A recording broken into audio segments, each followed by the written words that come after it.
At this time, I'm going to introduce Tara Grunhoff. She is with Coburn's, and she also sits on our Workplace Giving Committee for our large businesses. So I've invited Tara to be here today to help facilitate and moderate the rest of the event. So Tara, with that, I'm going to turn it over to you. Good morning, everyone. It is really exciting to see all of you and to be with all of you this morning. I don't know about all of you, but I really miss community events and I miss seeing people in the community. So thank you for being here. I'm excited about the conversation we're going to have this morning. We have a number of questions that we're going to dive into, and the questions themselves are complex, and each one we probably could spend an entire hour on. But we instead wanted to bring in local experts to talk about each one just a little bit, to give at least a little bit of an answer. Hopefully we'll have some time to go a little bit deeper for all of you, anyone who has questions later in the session, but feel free to type those in. In fact, I would really love everyone to bring up group chat. So at the bottom of your screen, you can click on the chat icon and it'll show up in the panel. And just to make sure everyone knows how to use chat, if you could type in whether or not you're working from your home office or your office this morning. That'll just be a good, awesome. All right, everyone's good with chat. That's great. As I said, we sent out a survey to determine what are the top questions businesses in our community are asking right now. And if we move on too quickly, like I said, please type in your questions, follow up. If you have additional ideas or comments that you'd like to add, treat chat as the conversation that's going on. It will make this more interactive, and it'll make, I think, everyone feel more connected to each other. So I really highly recommend that.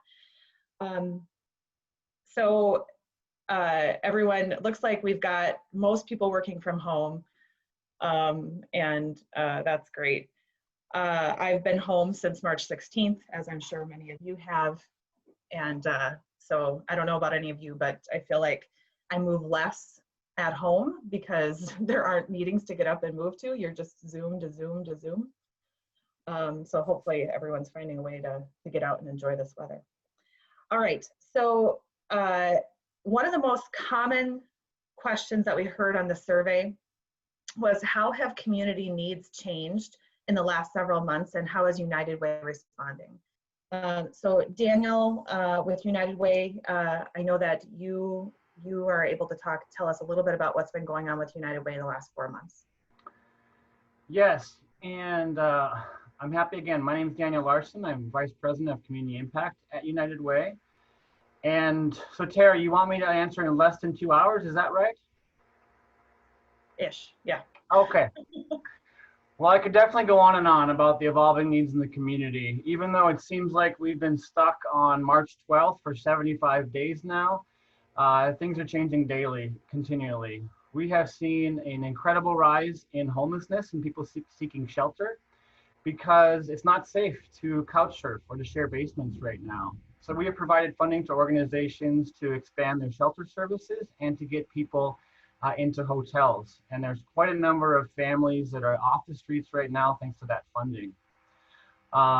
Places like Anna Marie's and the Central Minnesota Sexual Assault Center needed support to get technology to access their clients remotely and to keep people safe. The Boys and Girls Club jumped into action, and the reports I have from around the state is that they provided childcare and education better than anyone in Minnesota immediately on Monday morning when our schools closed. Our funding was instrumental in continuing to help them do that work. There's also a tremendous digital divide going on right now. We are acutely concerned about the COVID gap that will separate students who have access to technology and access to internet and families that don't. We are working hard to raise devices and expand access and support our families with that, but we're also going old school. We're helping programs with worksheets and school supplies and backpacks full of games and activities, because that's another way that they can stay active and connected right now. The needs are only growing, the demand is there, and we're making tough choices about what's most important to support in the community right now and who's an emergency versus more of our upstream work. Thank you for that update, Daniel. You know, in addition to the pandemic, we're also dealing with an unprecedented amount of civil unrest or unprecedented for our generation, right? As well as positive social justice movement. How is United Way involved in those issues? That's a great question, and I'll be even more challenged to be efficient in my answer, Tara, but thank you for asking. First of all, we have a great team here. We have a great staff that is out participating in as many community conversations as possible. There's been so many wonderful, peaceful discussions and positive, hard, difficult conversations going on that we're trying to learn and listen and provide support when possible. This is where really our work becomes not just about the funding that we do, but about leveraging resources, creating access, and really elevating voices. The problems in Minnesota did not start a month ago. Unfortunately, we just became 50th in the nation for graduation rate of African Americans. That's completely unacceptable for our great state. We are 48th in economic disparities between white and African Americans. So we've got a lot of work to do, and we have been doing this work. Our work is data driven. It's about working with local partnerships, state partnerships, and national initiatives to fight injustice and inequity in our education. Some of our work is about empowering and elevating voices of our community, and I have a quick video that'll get me to stop talking and show some of our work a lot better than I can talk about it. I'm going to share with you a friend of ours, Lenora Hunt, and she will tell you about her story. A great time for my phone to ring. Okay. Hi, my name is Lenora Hunt, and I want to tell my experience that I had with United. Daniel, we're not seeing the video. I'm trying to share my screen. Okay. Now? Yes. All right. 40-year-old dad overcomes technology. Hi, my name is Lenora Hunt, and I want to tell my experience that I had with United Way. My family moved from Texas after we were devastated with the Hurricane Harvey. My husband and I came with the kids, little to nothing, but we were able to find housing and get the kids enrolled in school. It was through Corey and with United Way, Central Minnesota Neighborhood Resource Center. We connected us with the holiday program and provided gifts to our family and kids. From that, I was inspired to get more invested and involved in the amazing community, and United Way has supported me in doing just that. United Way Central Minnesota helped me start my own nonprofit, Too Much Talent, to the community. We're an African-American leading organization whose mission is to prepare the youth and families to the next generation of leaders by providing education, resources, and programs that ensures every person reach their potential goal. This also led me to become part of the Partner Student Success Parent Empowerment work through work. I became so inspired and passionate in making changes that I'm now running for city council. This is all about supporting kids and families and positive identity. I'm using my voice and my connections to make difference in the community. My goals is to continue to grow, lead, and help more people in the community with potentials, and I know great things are possible. Thank you. I'm so happy to share some of the work that we're doing in parent empowerment and engagement within our systems. And Lenora is just one of the many leaders we're so happy to have in our network at United Way, and one of the small ways that we're addressing the issues right now. I know workplaces are also very excited as there is more awareness of some of our social issues than ever before, and they're learning what they can do. We have great resources, and one of our amazing board members, Huda Ibrahim, is going to share some of those later on as well about what companies can take as first steps in diversity, equity, and inclusion work. Thank you, Tara. Thank you, Daniel.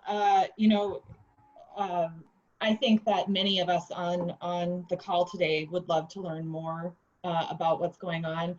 And I know we will also have Larry on later talking about what else the United Way is up to and the future of United Way. But I would encourage anyone who wants to know more about any of the work that Daniel just glossed over because we didn't have a lot of time to reach out and to have a conversation with your contact at United Way about the work and about how your organization can get more involved in any of those. You know, United Way is obviously a strong partner with area agencies and nonprofits collaborating for community-wide solutions. United Way also partners strongly with our businesses. And in our survey, we heard a number of questions from area businesses. We have Brandy Nelson from Falcon National Bank with us today. Brandy, you had a great question, I think, that's on everyone's mind. Would you mind sharing it?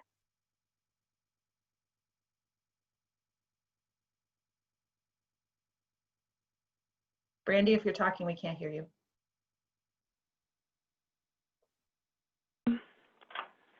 There we go. I'm not on mute. You're on now. Can you hear me now? I can hear you. All right. Oh, good. Okay, perfect. Well, thank you, Tara. So the question I actually have is, where does our community stand on the current COVID cases, and what do we anticipate that we should look for in the fall? That question, Brandy, I do think that's on a lot of people's mind is what's next and how are we doing as a community. We actually have Dr. George Morris, President of Performance Excellence at CentraCare, here to give us an update on COVID numbers and healthcare impacts of the pandemic. Dr. Morris? Thank you, Tara, for this opportunity. I'm excited to be here. And Brandy, nice question. I will try and live up to Daniel's criteria of doing this in under 2 hours. I'd say where we're at now is, you know, CentraCare, like United Way, we cover a broad area. So we sometimes measure both in St. Cloud, Tri-County area, and then regionally. And we try to track it regionally. And we've had over 4,400 cases regionally, you know, so that's a large number. We've unfortunately had over 46 deaths, again, in our region that we cover. And we still have very sick patients in our hospital. That is what we were designed for. That is what we planned for. What we've been able to do is we've seen our wave, our peak, come, and we are on the downslope. So we are certainly grateful to the community for its help in, you know, again, flattening that curve, buffering that curve. It was not as bad as many predictions, and it is still very serious. People are still sick, and we're also seeing what are the post-COVID or symptoms that just linger. So post-COVID effects, we are on the look for what's called the multi-system inflammatory syndrome, specifically affecting kids, where they had the infection and now they're having more effects. So while we know that that our wave, you might say, has come and gone, other waves across the nation are coming. Other states are experiencing their own outbreaks. And we've seen that too here, where we've had the outbreaks that have really affected, you know, as you and Daniel have said, people of color, people with economic challenges, people with chronic diseases. What we are looking forward to are that next phase. We know that much like either a road through the mountains, this will come in peaks and valleys. We know that by working with our communities and really supporting the use of masks, face coverings in public, working from home as much as possible, like many of us are doing, social distancing. It is unfortunate that we can't all gather together in either small, medium, or large groups, but these are the things that have helped us so far and will help us moving forward to help buffer those curves. I think we're really advocates for a lot of testing, appropriate testing, and then using our public health agencies to do the tracing, contact tracing, because we know a part of our role in CentraCare is to be that high-level care and provide the best treatment possible. And so our teams are really using cutting-edge, research-based, in essence, national-level care provided locally. And we look to continue that service, and we know that we need to do it together as a larger community. So thanks very much for everything that you and the rest of our leaders do. I think one question that's on a lot of people's mind is, okay, so we're on the downslope of the last peak. And I think you said this, but I just want to clarify, we could have other peaks. I expect other peaks, and I think peaks is probably a way to go. This is, we're anticipating either another one coming up in August, September.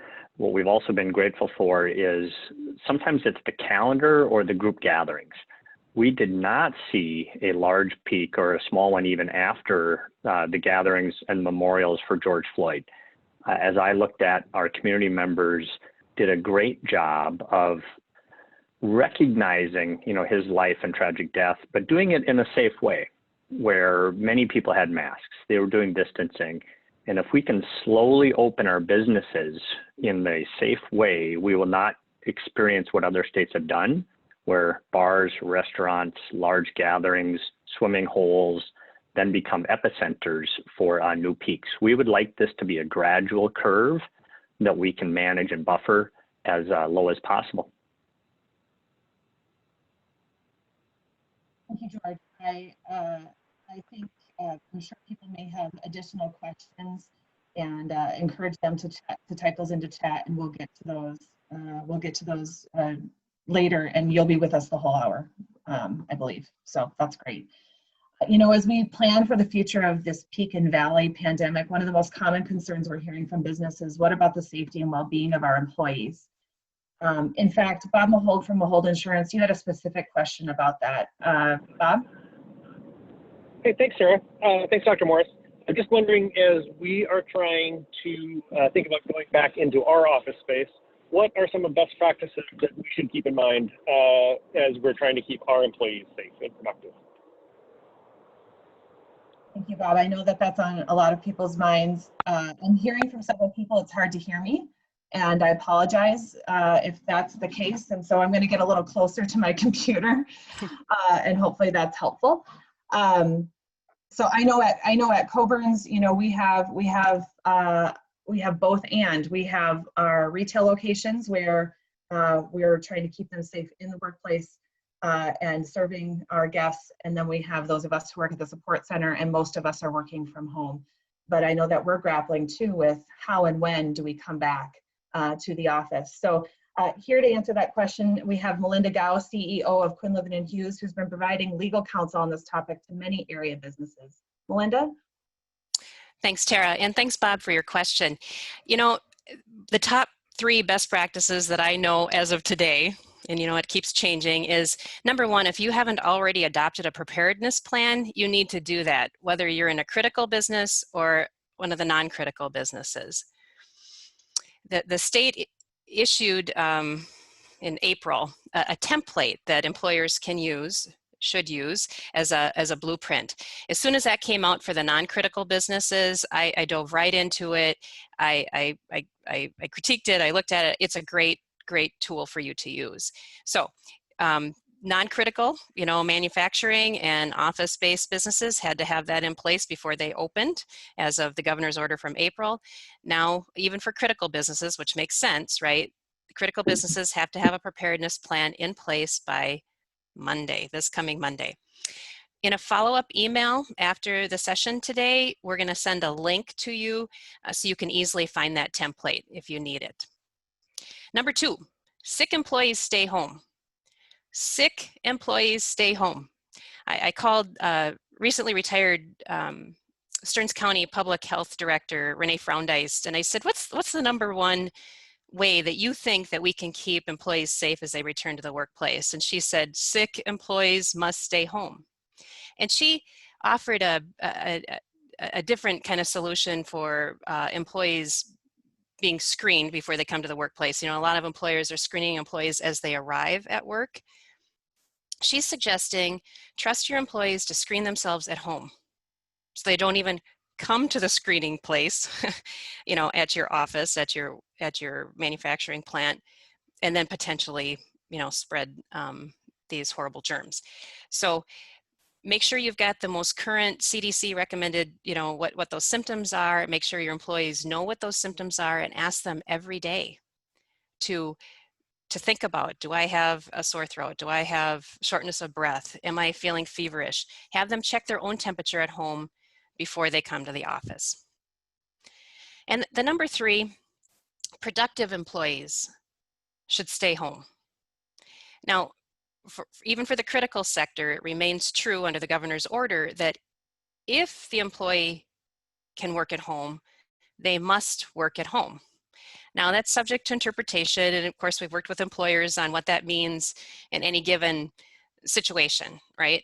But if your employees are productive at home, have them stay home. It just makes sense, right? To keep less people interacting. We've been very lucky at Quinlivan and Hughes. Instantly, we were able to go virtual because we had invested in the technology, and we have the type of a business where you can be very productive from home. And we've found that some of our employees are even more productive at home than they were in the office. So really examine that. And if your employees are doing okay at home, they're doing pretty good at home, keep them at home as much as possible. So those are really my top three. Of course, part of the preparedness plan, you're going to talk about social distancing, rules and guidelines you're going to have in the workplace when the employees return. But those are my top three. Melinda, you mentioned something yesterday also when we were talking through this about some of kind of the tips and tricks for offices. You had talked about like designating a bathroom. Can you talk a little bit about one or two of those? Sure. As we went through our preparedness plan and thought about when we bring a few more and then a few more and a few more employees back to the office, or clients, that are signing wills and, things like that, we went through and made sure that workstations are spaced 6 feet apart. We calculated the safe capacity of our conference rooms. We labeled bathrooms. We have all unisex bathrooms, but rather than randomly go into one or the other during the course of the workday, I said, you know what, let's just have you, by last name, this is the bathroom you're going to use, this one, so you only are sharing germs in that one particular bathroom. Another really helpful tip as you bring employees back is to keep attendance. So have somebody keep track of who's in the office on a given day. So if there's an exposure, you can go back easily and let those folks know that they really need to take precautions. Thank you, Melinda. Again, another topic that I'm sure you spend a lot of time talking through with your clients, and is hard to cover in just a few minutes here. But again, if people have questions, feel free to type them in. In addition to helping our employees return to work safely, employers are also now grappling with how to begin in some cases or continue and deepen their diversity, inclusion, and equity efforts. In fact, Sartell Mayor Ryan Fitzum has a question on this topic. Ryan? Good morning. Yeah, absolutely. Hot topic, important topic at a community and a business level. And so question I'd have for you is, in many ways, a lot of organizations are taking a closer look at diversity and inclusion, their efforts. What's a best practice for a business and a community? Thank you, Ryan. Yeah, it's hard to know where to get started, so employees are looking for those resources. We have with us today Huda Ibrahim, owner of Phil's and Talent Partners, to give us a few ideas. Huda? Hi, Tara. Thank you very much. Thanks, Ryan, for asking this important question. I am Huda Ibrahim. I am a diversity and inclusion consultant that lives in St. Cloud. I'm also a teacher at the St. Cloud Technical Community College, where I teach diversity and social justice, and also an author of 2 books. Companies that are going to be successful in this D&I space are going to need to learn and understand unconscious bias, cultural competence, and fostering an inclusive environment. It's really important to not only bring people into our workforce, but also make sure that those people that we're bringing feel safe and welcome and valued. And why is it so important to figure out unconscious bias and the way that we implicitly make assumptions is about, we need to think about who people are, what they can do, because we believe in merit. So I believe in we believe in being fair and objective. So we need to acknowledge our biases, and it is interrupting our abilities to see things fairly. So I always mention this when I talk to people about biases, and we all have biases. I have my own biases, but we also need to acknowledge that we have it and that we are going to unlearn that. And so what companies can do, or the first step will be really, I want to send out some diversity and inclusion readings, which is a great way to start. But my company does this work locally, and I will also send out some other resources that can help us with this diversity and equity and inclusion. You know, we need to acknowledge that we have those unconscious biases, and that we're all in this together, and that we're building a better community for all of us. And we need to start educating ourselves about those things that we may not know that we have. According to research, McKinsey, they noted that ethnic diversity in the executive team and board correlates with stronger profitability. We know diversity is our strength, and that we have people here. We just need to acknowledge it, acknowledge our biases, and that that we are not only acknowledging but also doing something about it. So if you need resources or readings and connections, I'll be happy to send them to you.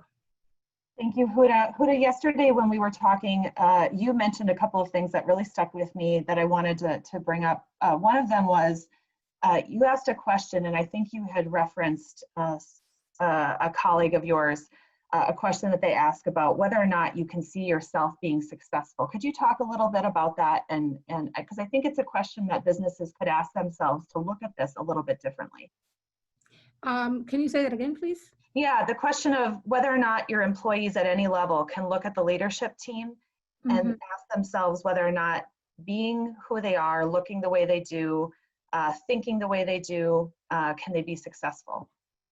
Absolutely. So when I talk to HR or leaders, basically in our community, sometimes people talk about, well, what's going to happen if we bring people who may not understand, who might have different, cultures and perspectives and ideas and so forth and so on into our organization. They talk about how they have, 40% of our workforce is white and over 40. So what's going to happen to those people who were in the organization working? How do we bring people together? And it's not an easy thing. It's D&I has to be a part of our DNA. It has to be a part of our organization's DNA. So D&I. So DNA, I would say, excuse me. So we need to start somewhere. And what I see sometimes is that we have this fear of unknown. And sometimes people do, we have this discomfort with difference. So we need to make sure that we're opening our doors to diversity, because the diversity are here. We have people here. We have diversity in our population, which is not reflected in our public and private organizations. So data is telling us that we will need, there is a worker shortage in the state of Minnesota, and that we need to bring people. But we also have to make sure that the environment is safe and welcoming for people if we were to retain our local talent. So build an environment that's inclusive for all, and not for only a specific group, but for all. And that can be done when we do go through those trainings and make sure these trainings are part of our organization's DNA. Thank you so much for that. It's humbling to take a close look at yourself and ask yourself where your own biases are. And I think it's work. If each person does, our businesses will get better as well. If each person can look at their own biases. I know I have been reflecting heavily in the last month, and honestly feel embarrassed that I haven't reflected more heavily in the past. And so I think there's just a real opportunity for our community to all get better together, and we can all learn together. And the other thing that you mentioned yesterday, I just wanted to encourage everyone, is to support our minority-owned businesses. We have a number of minority-owned businesses in our community that are doing great and could be doing even better if we would maybe get out of our own comfort zone a little bit and learn how to support them too. Absolutely. And Tara, if I might add, is that's how you build a relationship and understanding. I mean, if you just hang out with your common Joes all the time and not get out of your comfort zone, then you're not going to expand your worldview. So I would encourage you and challenge you to find someone that you might not know, and learn from them and ask them questions. And in Minnesota, they say Minnesota nice. It is all right to make a mistake, or you don't have to know everything. Nobody knows everything. And I have been saying this for the last 5 years, and sometimes it's a little bit tiring. But again, you have willing partners and ally here in St. Cloud, people like me, young people of color who want to stay here and invest in this community. And I think if we can work together and collaborate and build that relationship and understanding, we can move forward as one community. I couldn't agree more. And just really thank you for being here today, Huda. It's important, and we need to keep having this conversation. So if people have questions, please type them in, and we'll come back. And Huda, are you able to stay, or do we need to ask your questions now? I have another 5 minutes. I'm sorry. Okay, all right, no, that's okay. One quick question I did see pop up in the chat is there a list somewhere of, I know this maybe sound like but is there a list somewhere of minority-owned businesses that people could support? Sometimes it's just a matter of finding and knowing about them. Absolutely, I can send it them. Oh, awesome, thank you so much. You're All very right, welcome. thanks for being here today. Employees are looking for resources, more than ever right now in all areas. It's hard to know where to begin on a number of issues. They're seeking resources for themselves, for their employees, to help them with the pandemic, social injustice, and so much more. Larry Olness, Executive Director of United Way of Central Minnesota, is here to help us understand a key community resource that we all have access to. Larry?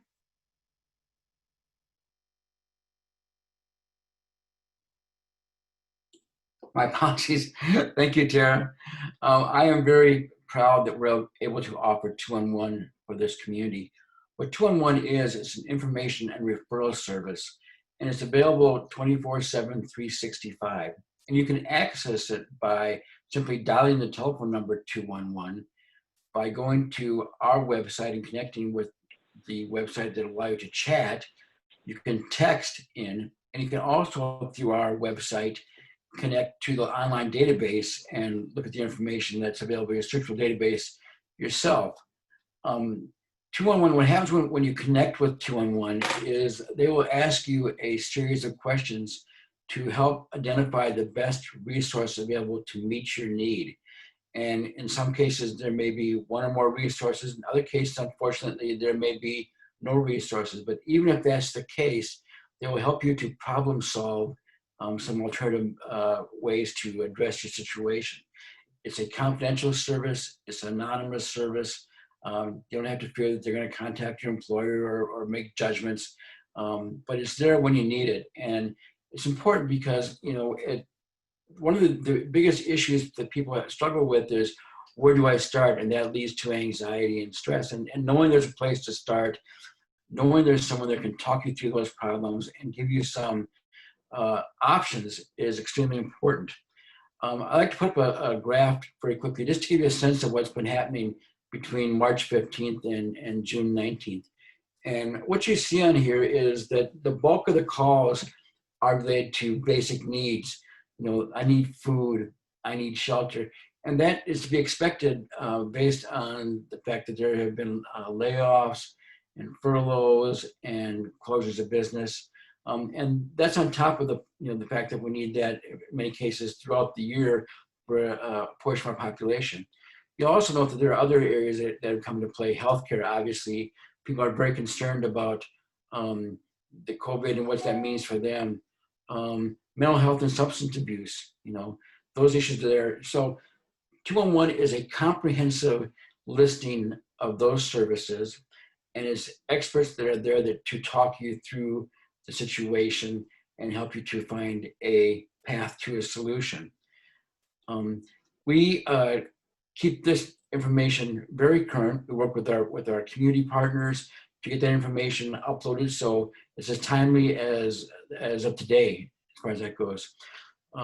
It is a very important service, and I should also mention that they have the ability to converse in voice or through technology in any language. So there's no barrier for language as being part of that. We also have flyers available and information available that we'll make available to the companies to be able to share with their employees as well. Thank you. Thank you, Larry. And I know we're going to have you talk a little bit later too about other things going on in United Way. As you were talking about the incredible resource that 2-on-1 can be, I'm reflecting that at Coburn's, we could probably be doing more to promote and educate our employee base about that resource and our managers as well. So thank you for that. All right, time is flying by. Amanda Holst with Stearns Bank, you have our final survey question. Amanda? What are some innovative ways that businesses have maintained their culture, and how do they plan to engage their employees during this new socially distant world? Yes, how do we continue to engage our employees? What a great question. Heather Hoskins, Vice President of Finance and Administration at GeoCom. Heather, it sounds like you're doing some fairly innovative things at GeoCom. Can you tell us about them? Certainly, Tara. One of the nice things we decided right away when we all went to 100% remote was we have to actually focus on being proactive, communicate. So we're lucky enough to have 5 different committees. We have like a wellness committee, a fun committee, a United Way committee. So some of those activities, what we did is like the fun committee, we said in order to keep our culture strong, we're going to have to start reaching out to the families. So we started using like Kahoots. So we did Friday afternoon Kahoots where we could have families involved and really kind of make them part of the culture. One of the other interesting things that happened right around the time of COVID is we actually had our United Way campaign come up. So the United Way committee is like, uh-oh, what do we do? And, you know, we were really talking and started having some one-on-one conversations. And we said, no, what would happen if we did delay it? And our concern was we didn't want the gap in our payroll deductions. So what we did is we were able to use a lot of the resources that United Way had. We were able to remind people, hey, you're not going to the vending machines, you know, you're not driving, use, you know, those types of things. And fortunate enough for us, our e-pledge enrollment went up 14.5% over last year. So it's, again, as long as we've been communicating, we know what needs and what concerns our employees have or what's hot on their mind. And we're trying to actively communicate and adjust our activities to their needs.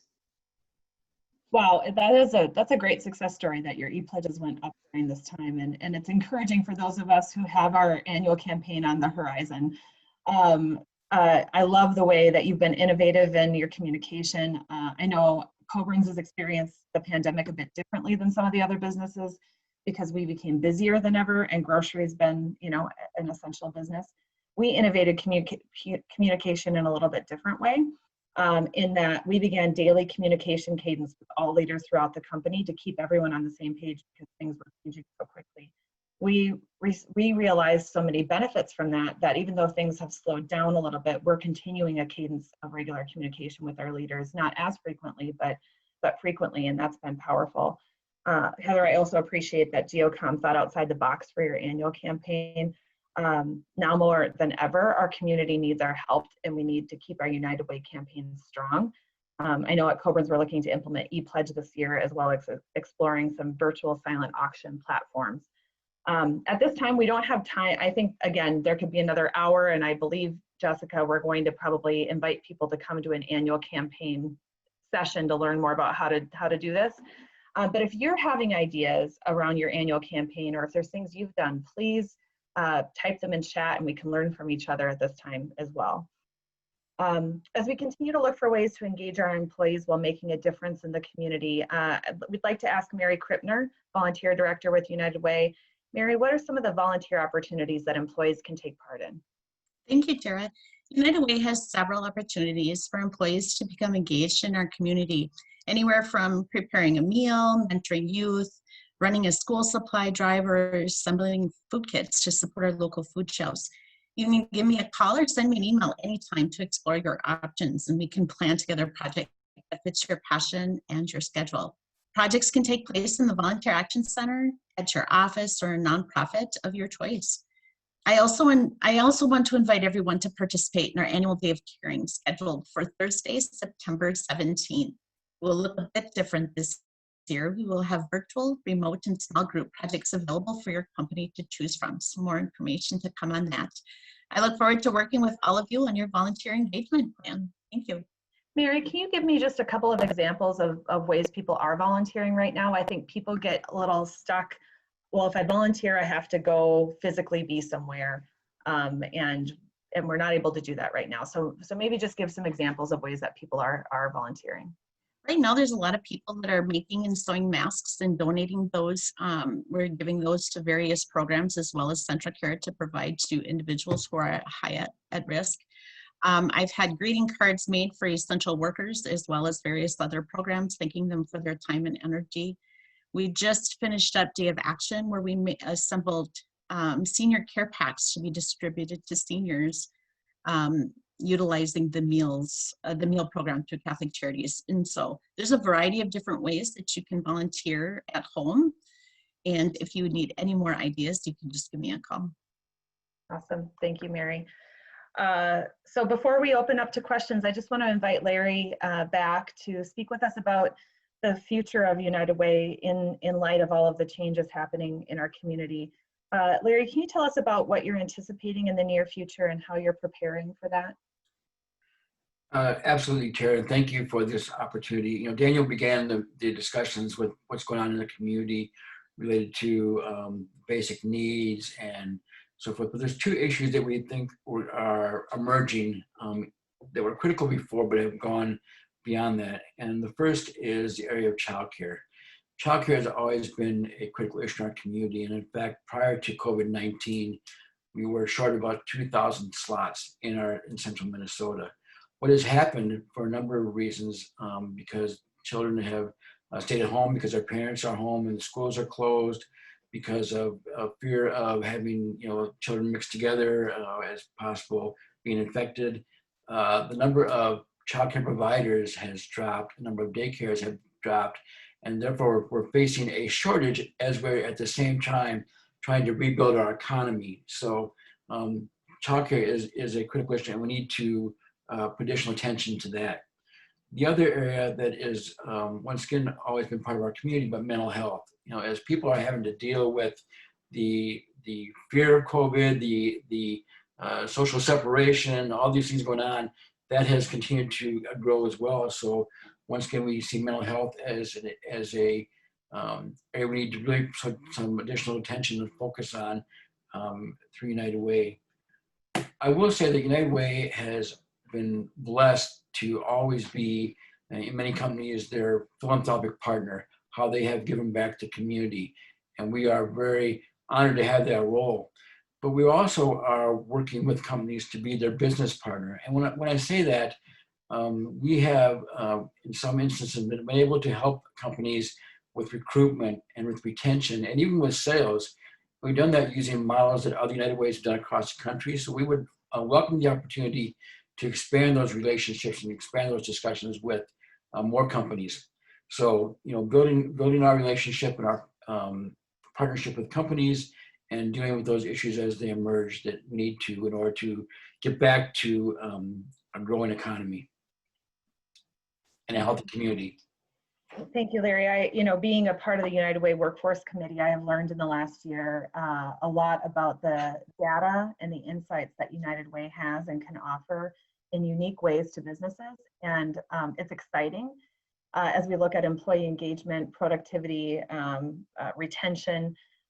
Those are all resources that we can partner with United Way on that I don't think many of us think about the United Way in that way. So it's exciting to know that you're continuing to add value in different in unique ways.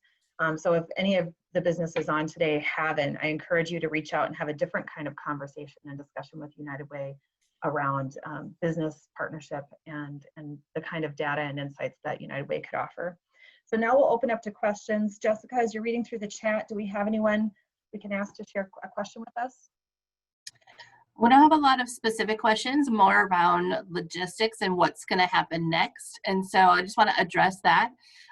Later today, we'll be sending out just a follow-up email, which will include quite a few things. So there hopefully will be the recording today shared with that, as well as the information from the people who contributed today. And a big thank you to everyone who was able to help answer some of these questions that the community has been asking. Resources will be included in that as well. So if any of our contributors mentioned resources, we'll make sure that that is in the email that will go out, as well as a survey. And so the survey is going to be focused on kind of moving forward into our future of planning. with, what does your workplace giving program look like this fall, and how can we help you plan for that? So that will be included. But at this time, if there are any questions for any of our contributors today who are on, I welcome you to throw a question into the chat, and we can make sure that we get that addressed. Just because we have a few minutes, I think it's great to learn from each other as well. So what did you learn today? What did you pick up today that you're going to take with you? Throw that into the chat as well. I think it's great to hear from people and learn from each other about what we're learning. What was valuable to you today? And I know that we'll probably ask that in the survey too, but I'm selfishly curious right now. Are there, check out Kahoot? Yep, someone is saying. I know there's a number of resources that were mentioned today that we'll be sending out. And so I'm sure as people dig into those, they'll find a lot of value.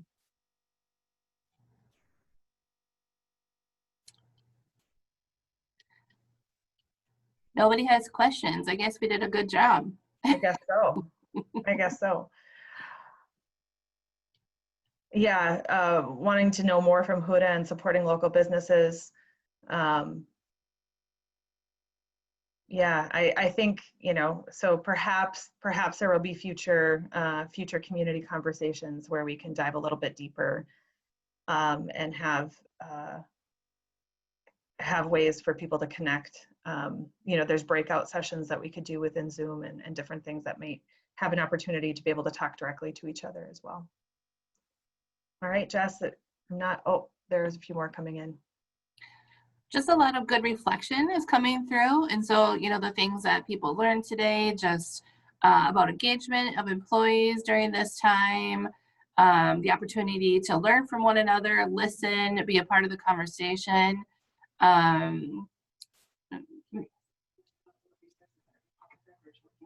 Resources for a virtual campaign. That's a good question. We are actually working on that right now. Our traditional campaign training, which has been in person forever and ever, and it's a lot of fun. We're just trying to figure out how to recreate that in a virtual setting. And so we will be moving forward with something very soon and announcing that. It will be engaging, but it will be virtual at this point. So more to come, but we are also developing a virtual campaign toolkit that we'll be able to share with everybody. The idea is, whether you're going to operate virtually this fall and into the, winter, or if you're in person, what we're developing can be used in either platform. And so we're just really hoping to do as much of the work for you that we can, and but we're open to other ideas and challenges as well. So looking forward to working side by side.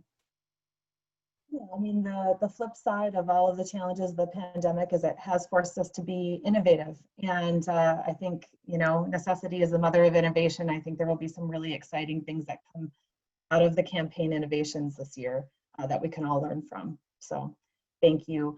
I just want to say thank you to the United Way staff. They are so dedicated to making sure that this community is connected and supported. So thank you, Jessica. Thank you, Sam. Thank you, Daniel and Larry. Thank you to all of the staff at United Way who work every day to make sure that our community is healthy and safe. Thank you. Yeah, thank you, Tara. One question for Larry. Are you still on, Larry? Yes, I am. There he is. So we do have a question from Doreen Meyer at St. Cloud Ear, Nose, and Throat. She is wondering, what is the most important thing we can do right now to support United Way? One thing. Down to one thing. What's one thing? I think the most important thing that you can do is stay safe and then help us to help the community. So, whatever that means, it means volunteering.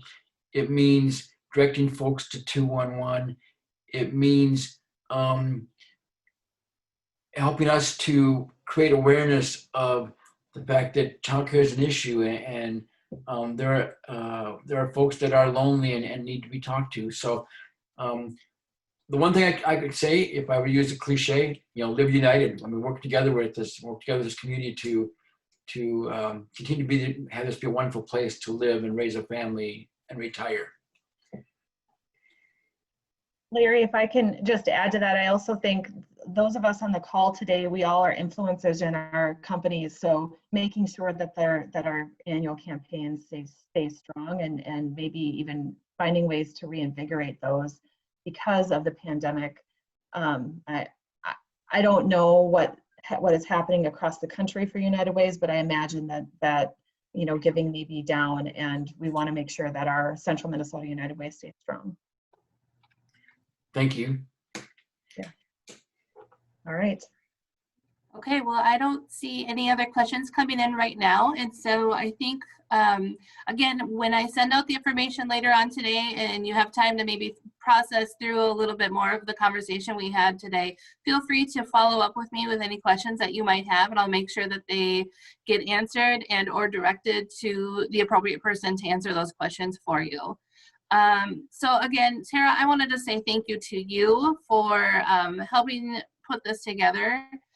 We've spent a lot of time over the last couple of months talking about, what would this forum look like? And we've changed multiple times what this forum is going to look like. And when we ultimately landed on, let's find out what people want to hear about, and let's formulate what this conversation looks like based off of that.